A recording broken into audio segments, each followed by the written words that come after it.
Sore itu, di sebuah taman kecil di desa Woolsthorpe, langit tampak keemasan. Daun-daun berguguran pelan diterpa angin. Dan Isaac Newton duduk di bawah pohon apel yang rindang.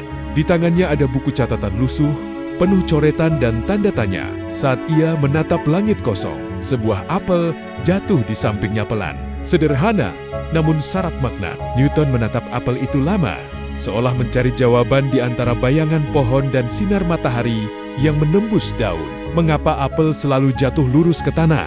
Pikirnya, apakah ada kekuatan yang membuat semua benda tertarik ke bumi?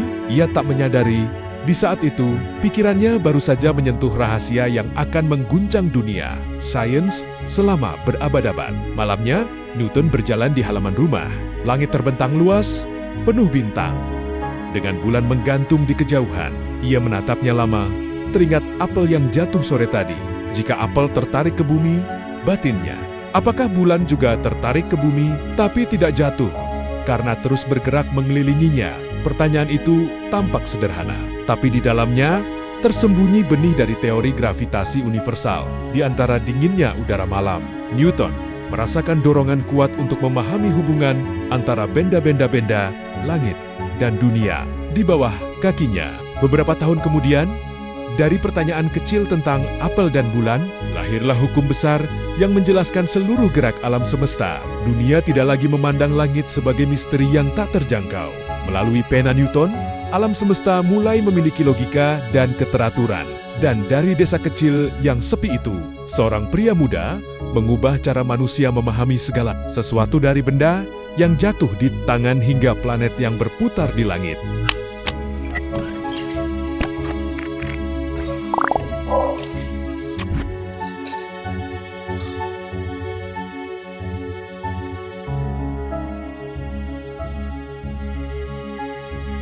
Isaac Newton lahir di tengah musim dingin pada 4 Januari tahun 1643 di desa kecil Woolsthorpe, Inggris. Salju turun tebal di luar jendela, menutupi ladang dan jalanan desa.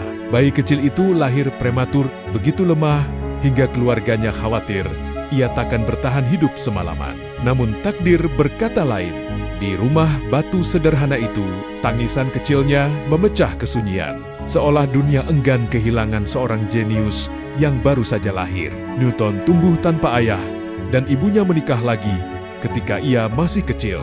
Ia ditinggalkan bersama neneknya di rumah yang sunyi dan penuh kesepian. Setiap sore, ia duduk di dekat jendela, memperhatikan langit, awan, dan gerak bayangan di tanah. Dunia di luar tampak begitu luas, sementara hatinya dipenuhi rasa ingin tahu. Ia belajar memahami dunia bukan dari kata-kata orang, melainkan dari pengamatannya sendiri. Dari usia muda, Newton menunjukkan tanda-tanda kejeniusan. Ia membuat alat-alat sederhana kincir angin kecil, jam air, dan perangkap burung yang ia ciptakan sendiri. Orang-orang di desanya menganggapnya aneh, tapi baginya setiap benda memiliki rahasia yang menunggu untuk diungkap. Ia tidak hanya bermain, tapi bereksperimen, belajar dari setiap kesalahan. Dunia baginya adalah teka-teki besar yang menunggu untuk diselesaikan.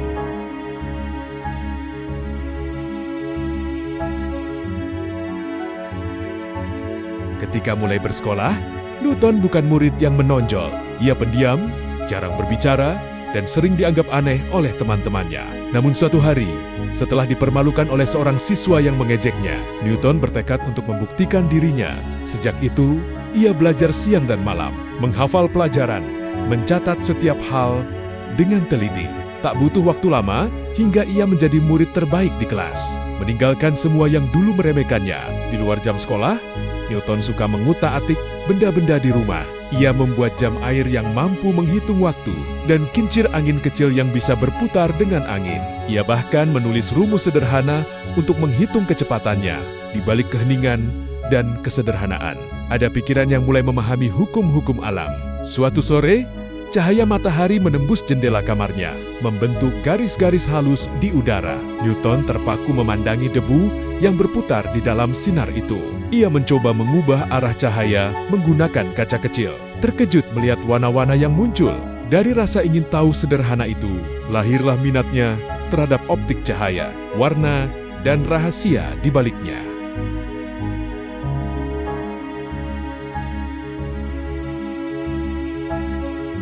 Pada usia 18 tahun, Newton berangkat ke universitas Cambridge dengan pakaian sederhana dan segenggam harapan di antara gedung batu tua dan halaman hijau. Ia merasa kecil, namun juga bersemangat. Dunia yang dipenuhi ilmu pengetahuan terbuka di hadapannya.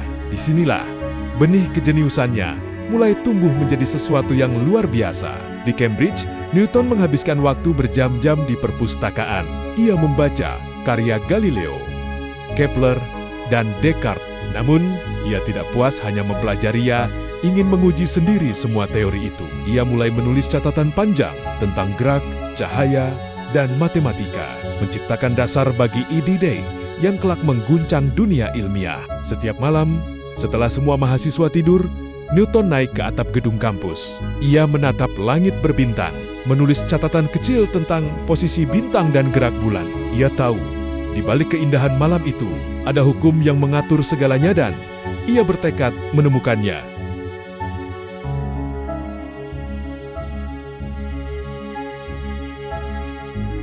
Tahun 1665, wabah pes melanda Inggris, Universitas Cambridge ditutup, dan Newton harus pulang ke Woolsthorpe. Dunia tampak kacau, kota-kota sunyi, orang-orang takut keluar rumah. Namun, bagi Newton, pengasingan itu menjadi anugerah. Tersembunyi waktu untuk berpikir tanpa gangguan. Di rumahnya, Newton menghabiskan hari-harinya dengan eksperimen cahaya. Ia membuat lubang kecil di jendela, membiarkan cahaya masuk ke ruangan gelap, lalu melewatkannya melalui prisma. Ia terkejut melihat bahwa cahaya putih bisa dipecah menjadi warna-warna pelangi. Dari pengasingan, ia menemukan kebenaran baru tentang cahaya, bahwa warna bukan berasal dari kaca, melainkan dari cahaya itu sendiri. Di tahun yang sama, ketika berjalan di taman rumahnya, Newton kembali teringat apel yang jatuh.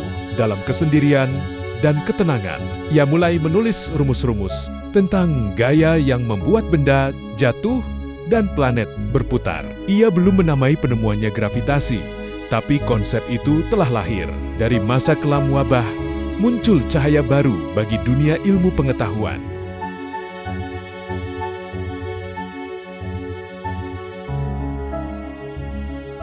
Tahun-tahun pengasingan di Woolsthorpe menjadi masa paling produktif.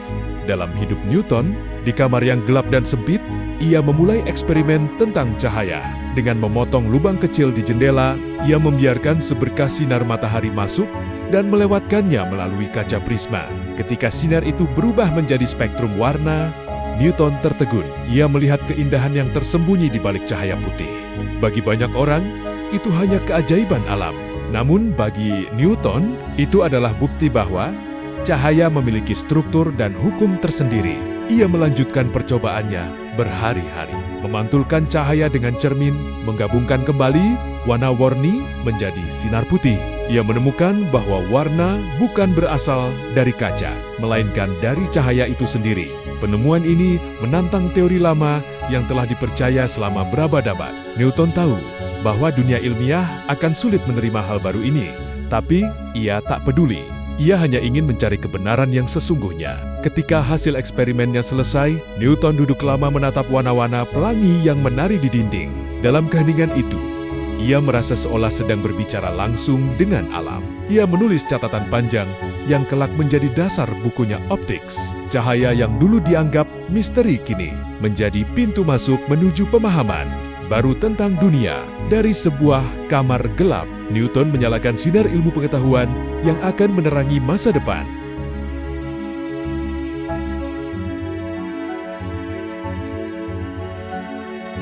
Setelah menyingkap rahasia cahaya, Newton beralih ke bidang yang lebih abstrak, matematika. Ia ingin memahami perubahan gerak, kecepatan, dan percepatan dengan cara baru. Dari ratusan lembar catatan, ia menemukan metode yang kelak disebut kalkulus. Dalam kesunyian, Newton menulis simbol demi simbol, membangun bahasa baru yang dapat menjelaskan perubahan dalam alam semesta. Ia mulai memikirkan bagaimana benda bergerak, sebuah batu yang dilempar, roda yang berputar, hingga planet yang mengelilingi matahari, semuanya tunduk pada aturan yang sama.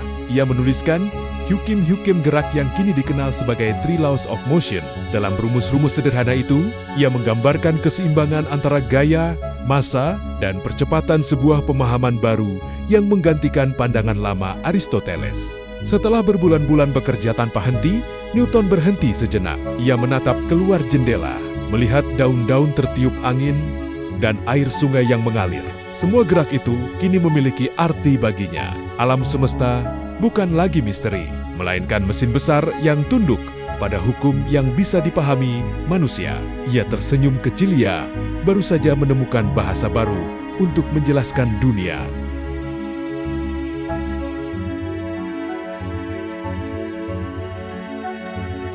Suatu malam di Worcester, Newton kembali menatap langit. Ia masih memikirkan apel yang jatuh dan bulan yang berputar. Dalam pikirannya, dua fenomena itu terhubung oleh satu kekuatan, gravitasi. Ia mulai menulis rumus-rumus yang menghubungkan gaya tarik antara dua benda, besar maupun kecil.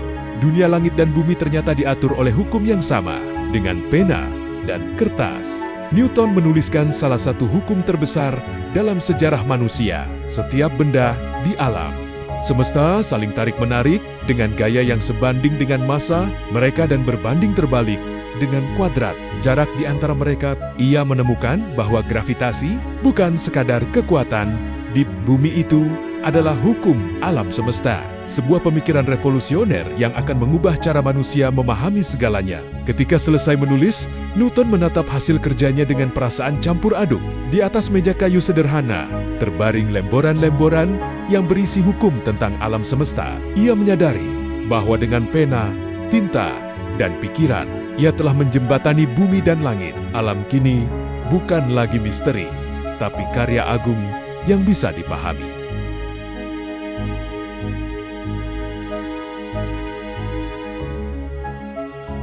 Pada tahun 1687, setelah bertahan-tahan menulis dan menyempurnakan teorinya, Newton menerbitkan filosofi Naturalis Principia. Mathematica atau dikenal sebagai Principia. Ia menulis siang malam, menggabungkan hukum gerak, gravitasi, dan matematika dalam satu karya besar. Setiap kalimat, setiap simbol ditulis dengan keyakinan bahwa ia sedang menulis ulang cara manusia memahami alam. Ketika Principia diterbitkan, para ilmuwan di seluruh Eropa terperangah. Buku itu dianggap karya paling hebat sejak masa Galileo. Newton menjelaskan bahwa bumi, bulan, dan bintang-bintang tidak bergerak secara acak, melainkan mengikuti hukum pasti. Dunia sains berubah selamanya. Newton telah membuka pintu menuju pemahaman yang tak pernah dibayangkan sebelumnya. Setelah Principia tersebar, dunia tidak lagi sama. Para ilmuwan, filsuf, dan pemikir mulai melihat alam sebagai sistem yang teratur. Pemikiran Newton menjadi dasar bagi sains modern, dari fisika hingga astronomi. Dalam kesunyian kamarnya di Woolsthorpe, Newton tak pernah menyadari bahwa karyanya baru saja menandai revolusi terbesar dalam sejarah manusia.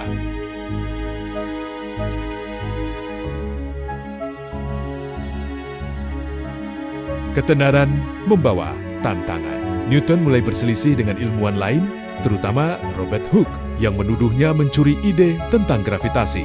Pertikaian itu membuat Newton menarik diri dari publik. Namun di balik keheningan itu, ia terus bekerja, membiarkan hasilnya berbicara sendiri. Waktu berlalu, dan karya Newton akhirnya diakui di seluruh dunia. Raja Charles II memberinya gelar kehormatan dan posisi penting di pemerintahan. Ia menjadi simbol kejayaan ilmu pengetahuan Inggris. Namun di balik segala penghargaan itu, Newton tetap sederhana, lebih nyaman di antara buku-buku dan catatannya. Di usia tua, Newton jarang berbicara tentang masa lalunya. Ia menghabiskan waktu di rumah, menatap langit dari jendela, merenungkan perjalanan hidupnya. Ia tahu, meskipun tubuhnya lemah, pemikirannya telah menembus batas waktu. Dunia akan terus berputar, mengikuti hukum yang pernah ia tulis dengan tinta dan pikiran.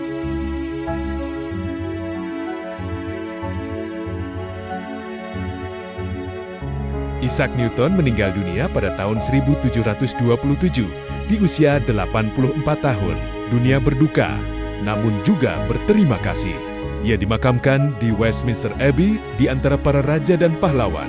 Inggris, sebuah penghormatan untuk seorang ilmuwan yang mengubah dunia dengan pena dan pemikiran. Berabad-abad kemudian, nama Newton tetap bersinar. Setiap hukum fisika, Setiap penemuan modern selalu berakar pada pemikirannya.